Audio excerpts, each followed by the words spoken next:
આવે ને આ લેવાય.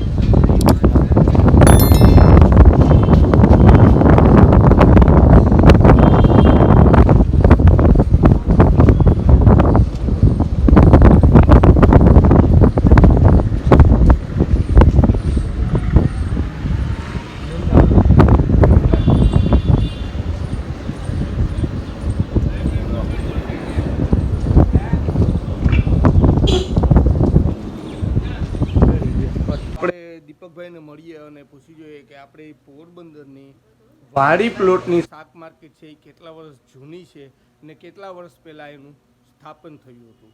તો દીપુભાઈને મળીએ અને જાણીએ છીએ. હાલો દીપુભાઈ, કેમ છો? મજામાં? બસ મજામાં. તમારું નામ? દીપુભાઈ. દીપકભાઈ, આપણે આ વાડી પ્લોટની શાક માર્કેટ છે એ કેટલા વર્ષ જૂની હશે? 48 થી 50 વર્ષ. અને કેટલા વર્ષ કેની સ્થાપિત કરી હશે? રજવાડા વખતની છે, રાજાશાહી વખતની છે. બાપ દાદાના વખતની છે. બરાબર.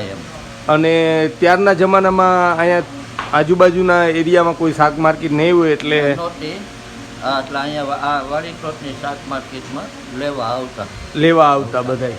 બરાબર. તો આજુબાજુના એરિયા છે અથવા ગામડીય વિસ્તાર છે તે પણ અહીંયા ગામડીય વિસ્તાર કે કોઈ બહારથી આવેલા માણસો પણ અહીંથી ખરીદી કરતા. બરાબર. તો જે રીતના દીપકભાઈને મળ્યા અને વાત કરી એ રીતના કે ગામના આજુબાજુના એરિયાના માણસો પણ તે જમાનામાં જ્યારે કોઈ ફેરીઓ અને ના થતી ત્યારે અહીંયા શાક માર્કેટની અંદર વાડી પ્લોટમાં શાક માર્કેટ લેવા આવતા. અહીંયા બકાલું અથવા કોઈ પણ ખરીદી કરવા, ડુંગળી, કોઈ પણ ફળ ઝાડ વગેરે લેવા અહીંયા પહોંચતા. તો ગાઈસ, જે રીતના બાર સાઈડથી પણ બનાવેલી છે એ જ રીતના અંદરથી પણ બનાવેલી છે અને બધી દુકાનો પ્રાચીન અને જૂની છે અને 4 રસ્તા એક્ઝેક્ટ આપેલા છે. આ સર્કલ છે કે અહીંયાથી સેન્ટર તમને 4 રસ્તા બતાવું છું. એક્ઝેક્ટ આપણી સામે છે તે છે, એક્ઝેક્ટ આ સાઈડ છે, એક સાઈડ આ છે, ઉત્તર દક્ષિણ પૂર્વ પશ્ચિમ ચારેય બાજુ એક સરખા રસ્તા આપેલા છે. અને બાર સાઈડ પર જે રીતના છે ગોલાઈ એ રીતના સામેની સાઈડ દુકાનો, એની બાર સાઈડ દુકાનો છે, પછી અંદર આપેલી છે અને પાછી આ સાઈડથી પણ આપેલી છે, પાછી આ સાઈડથી 4 બાજુથી આ રીતના કોર્નર ઉપર દુકાનો પથ્થરથી, ઘોડા પથ્થરથી બનાવેલી. અને ટોટલી જગ્યા જુઓ તમે એકદમ. અને આમાં બેસી અને શાક માર્કેટનો વેપારીઓ કરે છે. તો આ રીતના પૂરી માહિતી તમને શાક માર્કેટની આપી આજે મેં તમને વાડી પ્લોટની. તો તમને આ સાઈડથી બતાવું છું થોડુંક વાડી પ્લોટના દ્રશ્ય તમને કે જુઓ તમે.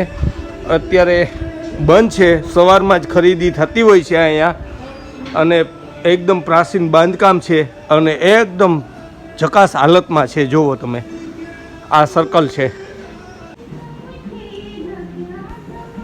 તો ગાઈઝ, આ જેવી રીતના કીધું એ રીતના રાજાશાહી વખતની પ્રાચીન એવી આ શાક માર્કેટ છે અને હજી પણ એ જ હાલતમાં અડીખમ ઊભેલી છે અને એકદમ અનોખી ડિઝાઇનથી બનાવેલી, આખી ગોળાકારમાં બનાવેલી છે. 4 રસ્તા આપેલા છે.